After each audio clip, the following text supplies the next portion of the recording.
Prepare అవ్వడం మొదలుపెట్టాను. మంచి లైబ్రరీ ఉంటుంది అక్కడ. నా బ్యాచ్మేట్ ఇప్పుడు తెలంగాణ ఐటీ మినిస్టర్ శ్రీధరబాబు, దుద్దిళ్ళ శ్రీధరబాబు గారు.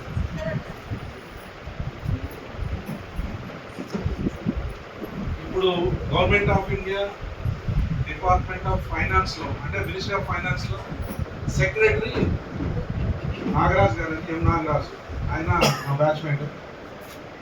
సో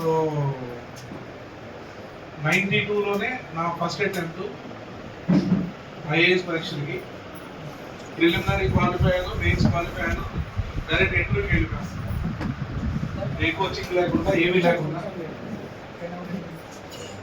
ఇంటర్వ్యూలో నా బ్యాచ్మేట్, అంటే నాతో పాటు ఇంటర్వ్యూ అటెండ్ అయింది ఇప్పుడు డిఏజీ అంటే మహేష్ భగత్. మహేష్ భగత్ ఆంధ్రాలో ప్రవీణ్ ప్రకాష్ అని బాగా మంచి పేరు వచ్చిన సెక్రటరీ, రిజైన్ చేసి వెళ్ళిపోయారు. వీళ్ళతో వాడికి థర్డ్ అటెంప్ట్, నాది ఫస్ట్ అటెంప్ట్. నాకు రాలేదు. స్టేట్ బ్యాంక్ ఆఫ్ ఇండియాలో పిఓగా వచ్చింది. 94 బ్యాచ్ ప్రొబేషన్ ఆఫీసర్ నేను. బ్యాంక్లో 3 years చేశాను. ఆ 3 yearsలోనే